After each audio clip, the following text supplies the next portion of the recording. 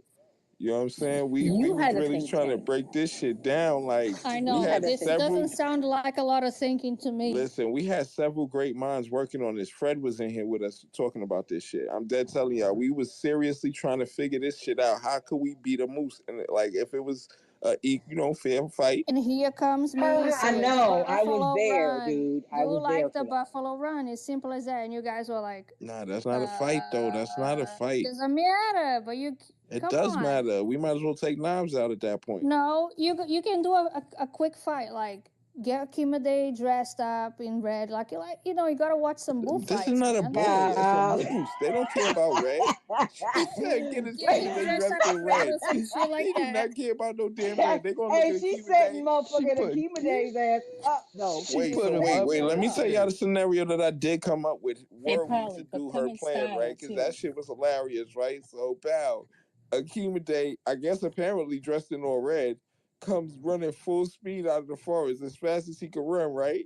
And the moose, mooses be chilling and shit. You gotta like they gotta want to move for them to move and shit. So the moose is chilling and looking at this nigga running towards him like, what is this nigga doing? He know I'm a moose, right? You know what I'm saying? And Akima Day runs and jumps in the air and smack. He don't punch him. He smacked the shit out the moose. Like, like, like you stole something out your mama purse, kind of smacked in the face. Bow! Right? Catch him.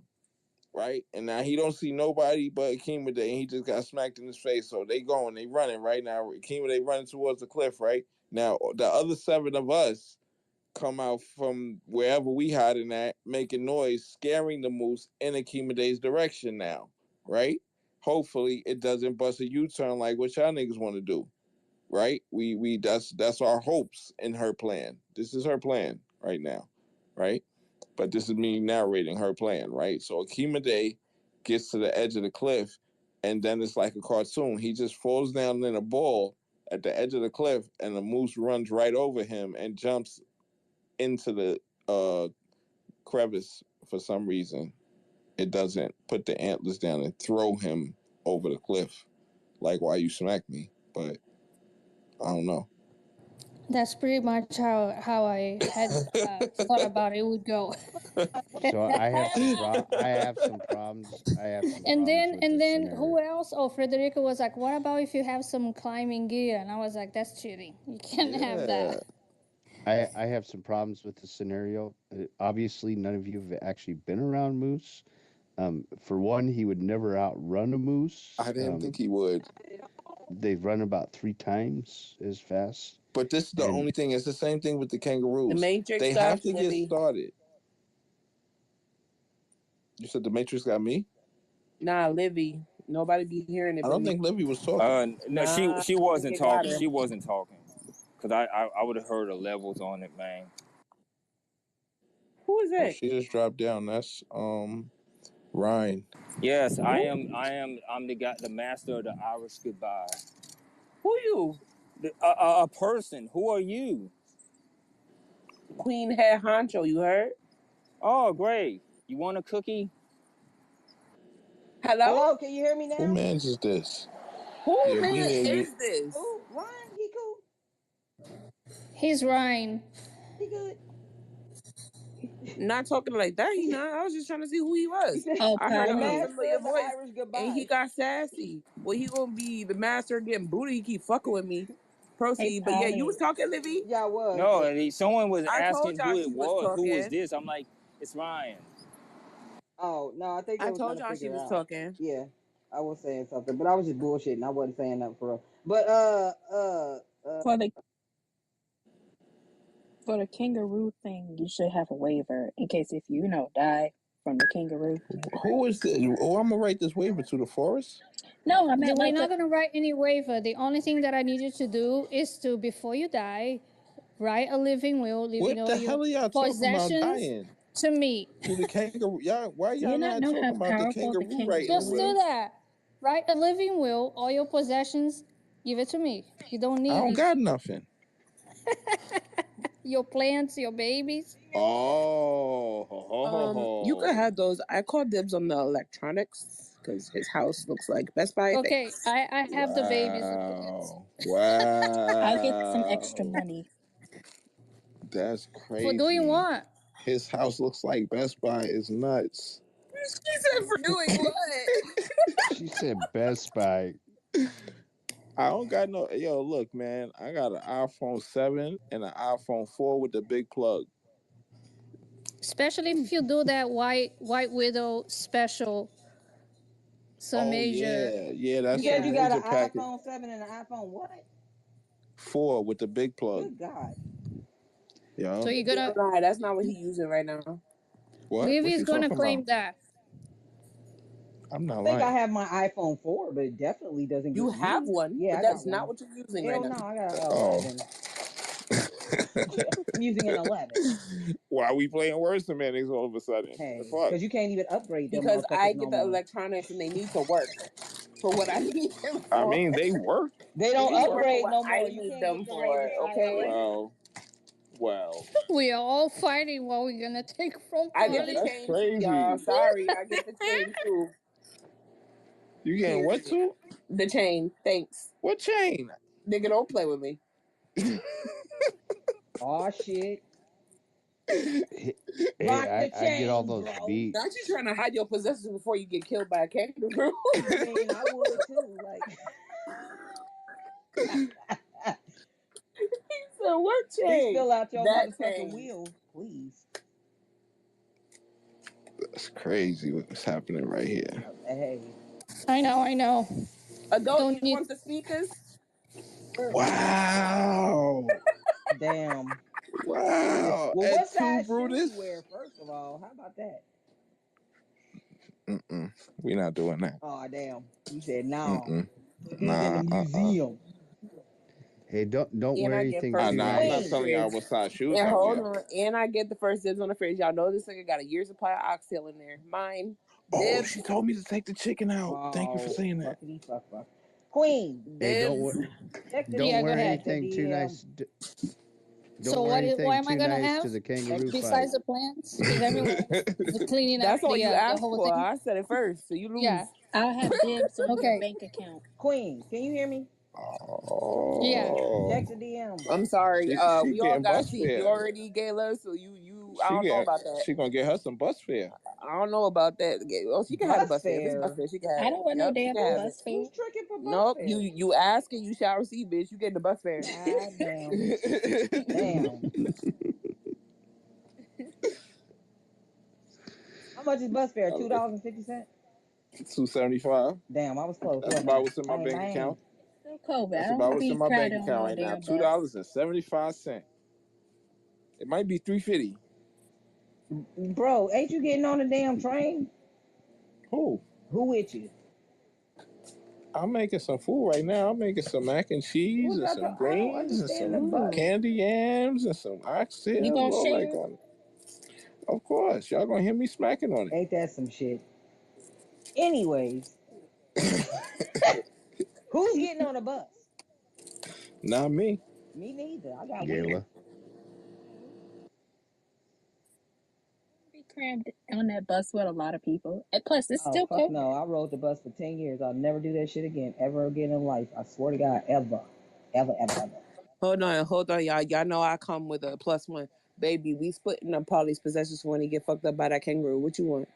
Everything. I got the Damn, not electronics. everything. I got the chain. I want that bank account, the money, Michelle already called dibs on the weed. We get the edibles. We get the edibles. the whole bank account. Give me your bank account. What's in your bank The account? DJ. Give me Oh, the he money. wants you. Yo, he said, tell him about what the DJ said. Damn, the That's equipment, that's worth cash. dibs. Oh yeah, it's true. Dibs. It's okay, Polly. We gonna take good care of your stuff. Oh, Forever you got any living legend. dogs? Can I have No, one you of don't your got no pets? dog. Your Yep, you dog? can have one of the pets. Yep, sure you can. Yep. Pet. Sure you can, Gayla. Which one you want? I don't What know. dog? Whichever. The cute ones.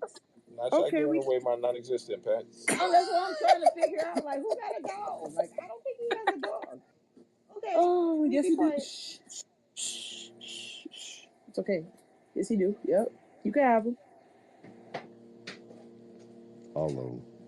I'm gonna need you to get a picture of a dog, Polly, and post it on your refrigerator so we can give that to her. She already called dibs. And a bank account. I would like some extra Yeah, money. you get the $2.75. He I didn't told want you. that. I don't Too want that. bad. You asking, you shall receive. See, you should have been more specific. Now the cash, I'll take the cash. She said the bank account. I'll take the cash. Thank you. Hey, Sorry, Polly, girl. did you say you had an auto blunt roller? Yeah. Yeah, I'm going to need that. He want the blunt Damn, roller. that's what he want. I know that's right. That's a good Priorities, pick. That's a goddamn good it. pick. I ain't gonna hold you. Prioritize. That's a real good You pick. can have all By the. the way, I've got some intel, CIA intel. Pam is in a Not space right CIA. now. Pam is in a space right now telling Lolo and everyone that she was adapted to protect indigenous people. From what? She She Just said because she lied. what? just Oh, called we the all know that's motherfucking a lie. cops on their asses. How the fuck she protecting any goddamn body? We So gonna make we Eugene go do hurt need that that lady. video. For We do real. need that And I video follow you in there, of G. the conversation here because we're gonna release that shit and Yeah. other people need to be able to see what Noelle gave us, the intel that she gave us. Yeah, I'm gonna have to run this back when y'all get done with it. Yeah, I could definitely. We could actually play some of Noelle's what she had to say because the space got clipped while like halfway into the beginning of the joint. You know what I'm Oh, for saying? real? Okay. Yeah, Yeah. Yeah, just can we stitch get that. Livy to co-host because Yeah, I got you. she's back. Let Dark do it. I'm good. You know what I'm saying? Y'all know how I be. I didn't even know I got put. I don't even know what She got happened. booted again. I mean, I think we're getting It's the reported. app. We're And getting Yeah, that's why they reported. it took That's me probably it. so long to reporting. They stay on probably stage. reporting everybody individually. These little bitch asses can't even use their own regular profile. I mean the what's this goofy nigga name? Fuck Antifa. He been riding out all night. I He's sitting there know. reporting back to the general. Little Confederate flag person. I think Come this is on a up. burner account. Bring our That's probably J6ers the general home. himself, scared to come up here and fuck with the kid. I'm on the Twisterland account again, pussy. What's up? Pull up.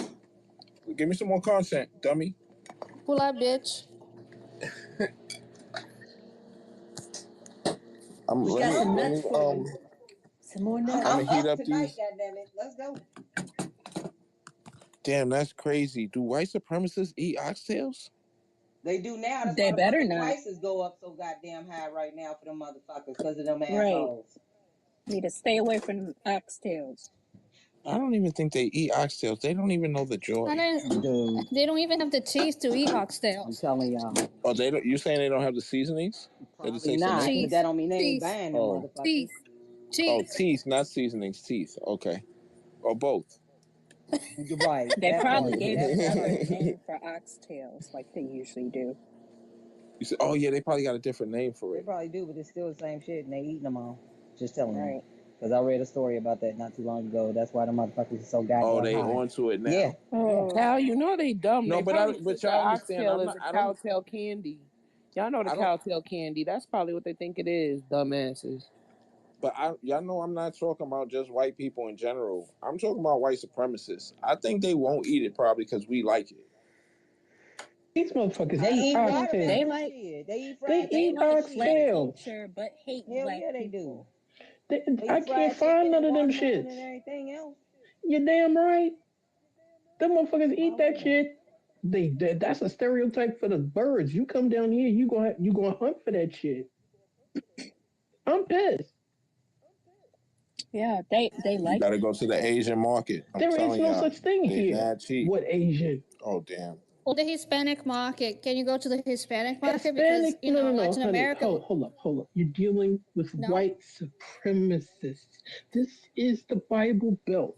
These are rednecks. Oh, sorry. The most You're right. the most Hispanic thing they got is Mexicans.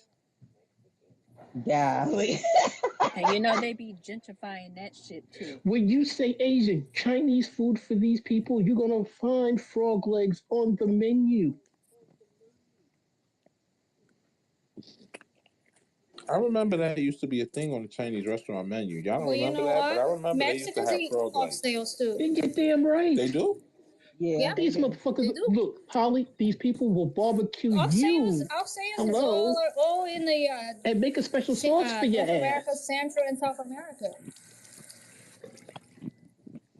If I go out my house right now, what time is it here? It's 10:26. If I go out my house, I go two doors down to the left or to the right.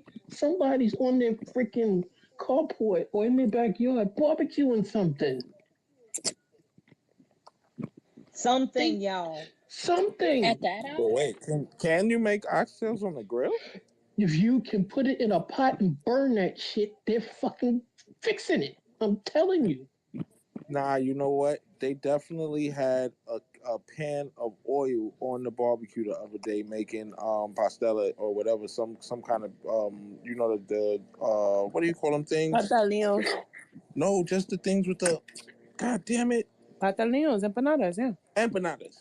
Yeah, Same but thing. they don't call it. Pataleos. Yeah, the empanadas. Yes, they'll do that. But Yeah. they had Empanadas, oh the my God. grill on the Oxtail grill empanada with is the oil in it. bomb. Yes. Wow, it's delicious. Maze, are they cooking that stuff like at night or during Yes. I got at an night? uncle. Girl, it's I got a summertime. hello. 2, 3 in the morning. You could go outside. You're gonna smell weed and barbecue. Barbecuing at that The hour. party No, that's a don't serial stop. killer. I don't see That's a what the Cal, serial you problem put killer. a is there. horseradish in Neither your at potato all. salad. Yeah, You ain't exactly. never What's had the no problem pataleo. exactly? That sounds amazing. You're I gonna don't understand because what the you problem got to is here. understand down here. Usually, it's the weather. The weather has been weird the past 3 or 4 years. Yeah, about the past 3 years. Usually, wintertime, you could be still walking around in open toe shoes. These people barbecue and fish all year round. They hunt. These people believe in skinning deer and eating. They have to tell them from time to time, make sure the deer that you shoot is inspected before you cook it and all this, that, and the other, because there might be some kind of crazy outbreak or infection going on with them or some kind of crazy shit going on. I don't hunt. I don't pay no attention to that shit. I just hear the You get no gunshots. deer inspected over here. No, they tell them you want to go deer hunting, you got to kill it a certain kind of way, and you got people who do Yeah. shit, then they do the shit fucked up, and infections and all kinds of shit. People get sick. Look, I don't even pay People too much here, attention to that shit. But there are people have I you know had a people. roadkill? There are women. They get There are that shit women out who the get up room. every day and go fishing early in the fucking morning before the sun comes. I learned you go fishing before the sun comes up. That's when you get the most fish. That's the best time to go between like 3 and 4 Because before of the the sun comes moon. up. Because yeah, I don't know. I guess yes, to a I certain think extent, so. yeah, because of the moon, and they Mhm. come up higher from the surface. But Yeah. they'll do that. They'll get the frogs. And they like that muddy water. Oh come on now, I'm not going out there. I already know. Yeah, I'm me not even neither. going out I there. see you Plus, when there's you get back though. mosquitoes. I see you when That's you get. regardless. They spray.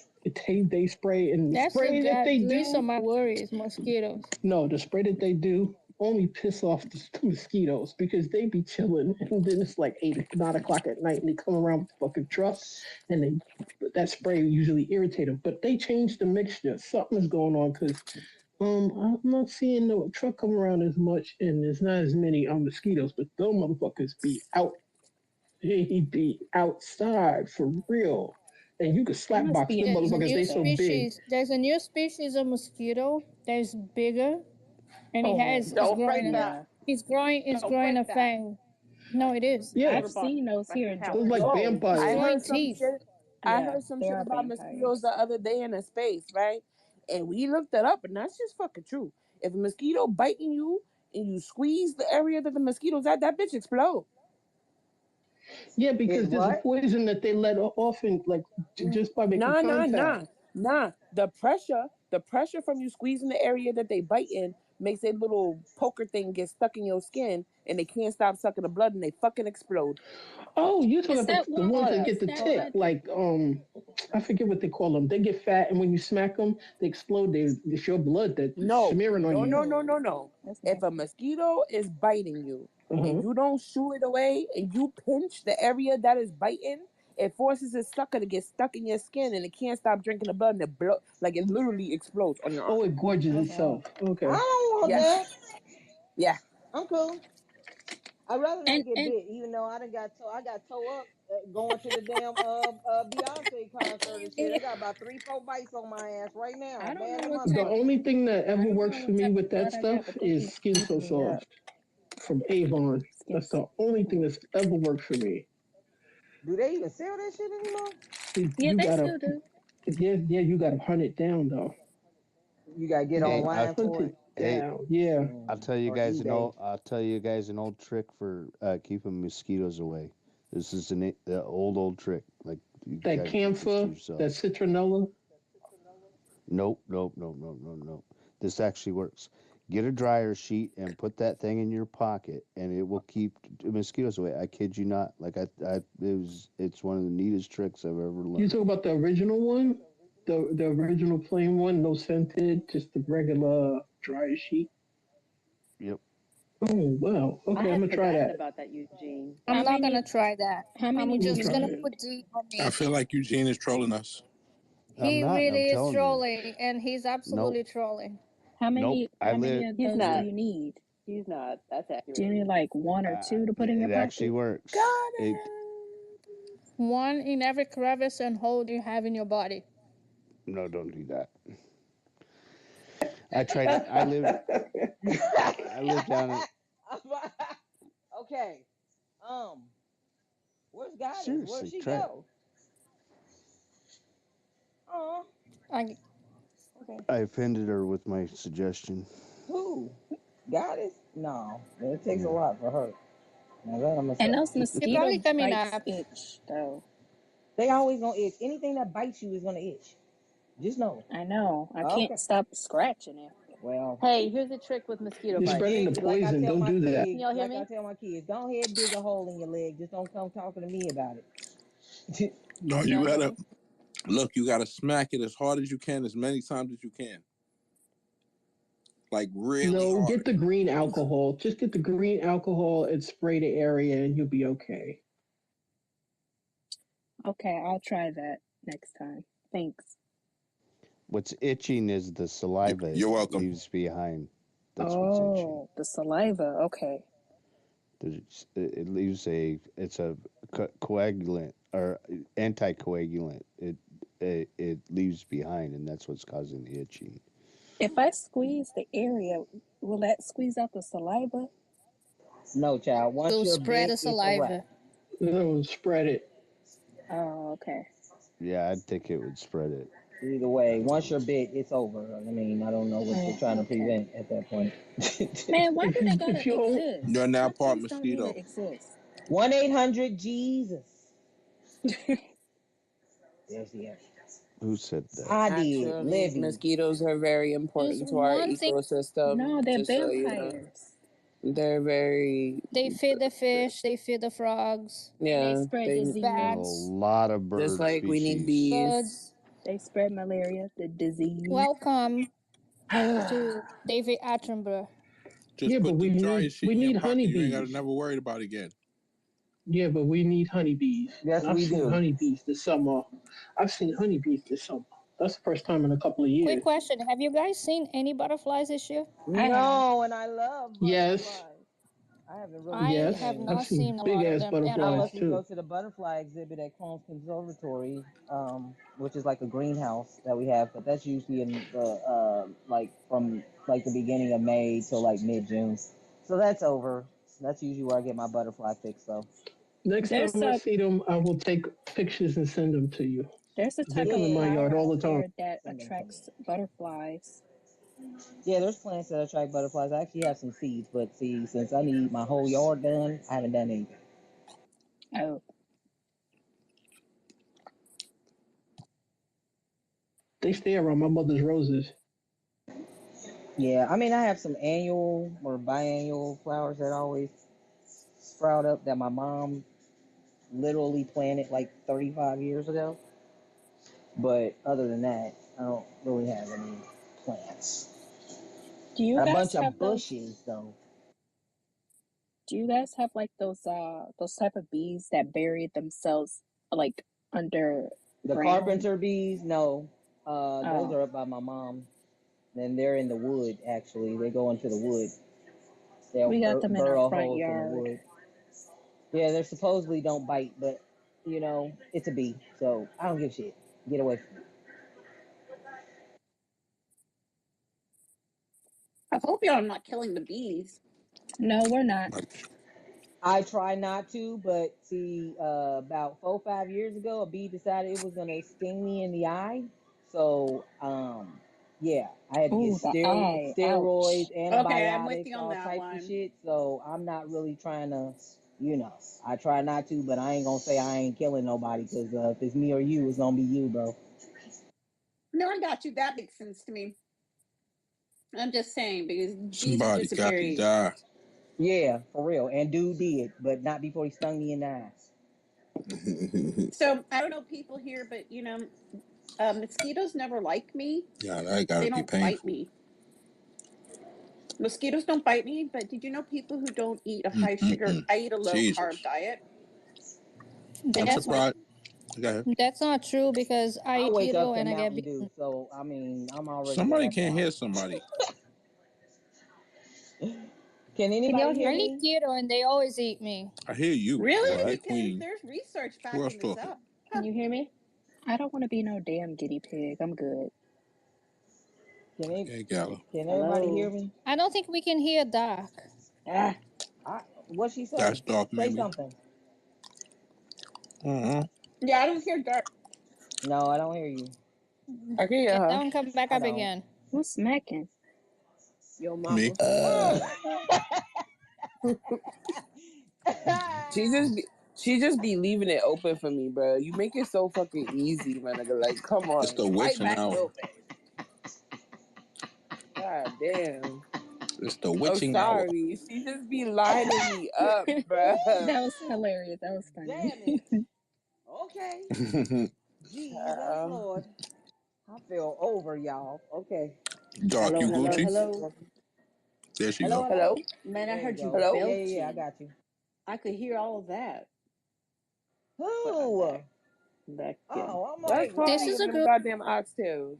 Say hello, Doc. Hello. Hello, She said everyone. Hello, hi. Thank Doc. you. Hello, Thank you. Ops. Whoever y'all are. Hello. Who Oh, just called us child. ops? Yeah. Huh? Who you talking to? Who are We ops? Somebody Said Nah, here. we hi. got ops in the goo. Yeah. Oh, Oh, okay. yeah. I'm like, what? We had ops all night. It's about to be on and popping, yo. I can't even say my word. What the fuck was that? I'm not even drinking. What the fuck? Okay. Oh, I am. I said I was about to say I'm in a sniper type of mood. What the fuck? Yeah, that's what I was saying. Heard you. Well, let me duck. Shit, let me duck right now. Slavery is I trend. think I know who this is. I'll tell you guys in the back channel. Go.